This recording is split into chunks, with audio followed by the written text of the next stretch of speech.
വെറുതെയല്ല അമേരിക്ക ആക്രമിക്കും, ഞങ്ങൾ ആശ്ചര്യങ്ങൾ കാണിച്ചു തരാമെന്ന് ഇടയ്ക്കിടെ അമേരിക്കയും ഇസ്രായേലിനെയും ഞെട്ടിച്ചുകൊണ്ട് ഇറാൻ ഭരണകൂടം പറഞ്ഞുകൊണ്ടിരിക്കുന്നത്.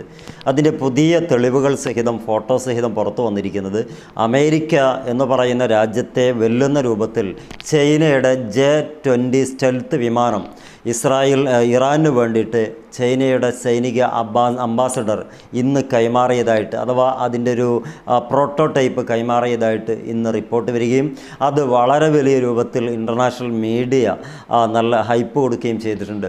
നേരത്തെ നമ്മളൊക്കെ കരുതിയിരുന്നു ഇറാൻ എന്താണ് ഇത്രമാത്രം ധൈര്യം എന്നുള്ളത്.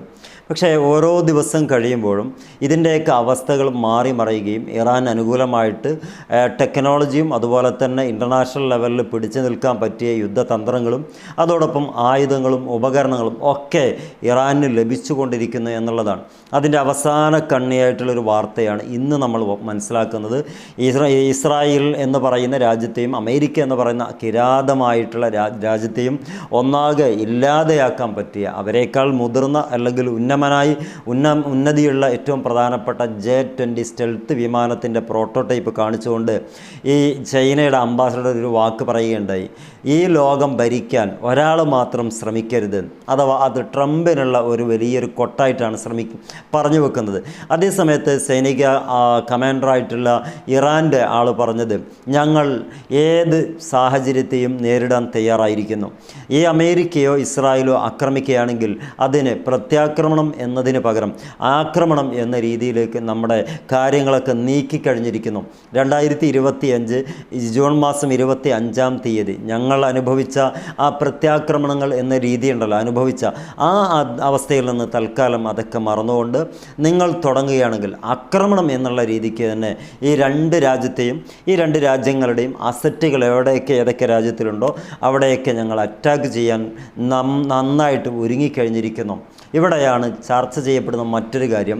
ഈ രാജ്യത്തെ J-20 സ്റ്റെൽത്ത് വിമാനം എങ്ങനെ ഉപയോഗിക്കും, അതിനൊക്കെ പ്രാപ്തരായ സൈനികരുണ്ടോ? അതിനും സൈന്യം മറുപടി കൊടുക്കുന്നത് ഇത് ഉപയോഗിക്കാൻ പഠിപ്പിച്ചു കൊടുക്കുകയായിരുന്നു ഇത്ര നാൾ. അതുകൊണ്ട് തന്നെ അതിനെക്കുറിച്ച് നിങ്ങൾ ആകുലതപ്പെടേണ്ടതില്ല. ഇപ്പോൾ ഇതിൻ്റെ ഒരു കൈമാറ്റമാണെന്ന് ഞങ്ങൾ സ്ഥിരീകരിക്കുന്നില്ല, പക്ഷേ ഇത്തരം ആയുധങ്ങൾ ഞങ്ങളുടെ ഭാഗത്തുണ്ട് എന്ന് അമേരിക്കയുടെ ഏറ്റവും വലിയ തലതൊട്ടപ്പനായിട്ടുള്ള ട്രംപ് മനസ്സിലാക്കണം.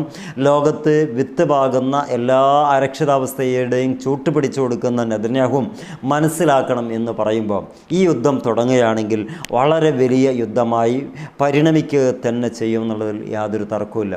പ്രേക്ഷകരുടെ അഭിപ്രായങ്ങൾ രേഖപ്പെടുത്തുക. ഈ ലെവലിലാണ് കാര്യങ്ങൾ നീങ്ങിപ്പോകുന്നതെങ്കിൽ വലിയ വലിയ നഷ്ടങ്ങൾ രണ്ട് രാജ്യത്തും ഉണ്ടാകും. ജയം എന്നുള്ളത് ഈ ഒരു യുദ്ധത്തിൽ കാണാൻ സാധ്യതയില്ല. മറ്റൊരു വലിയ യുദ്ധത്തിലേക്ക് ഇത് പരിണമിക്കാനുള്ള സാധ്യതയാണ് ലോകത്തുള്ള പുതിയ വാർത്തകൾ കേൾക്കുമ്പോൾ നമുക്ക് മനസ്സിലാക്കുന്നത്. എന്താണെങ്കിലും വരുന്ന മണിക്കൂറുകളിലുള്ള പുതിയ വാർത്തകളുമായി നമുക്ക് വീണ്ടും വീഡിയോയിൽ കാണാം. നിങ്ങളുടെ സപ്പോർട്ട് വളരെ അനിവാര്യമാണ്. നമ്മുടെ താല്പര്യമുള്ളവരൊന്ന് ലൈക്ക് ചെയ്യുക, അതുപോലെ കമൻറ്റ് ചെയ്യുക, സബ്സ്ക്രൈബ് ചെയ്ത് വെക്കുക. Wish you all the best. Good bye.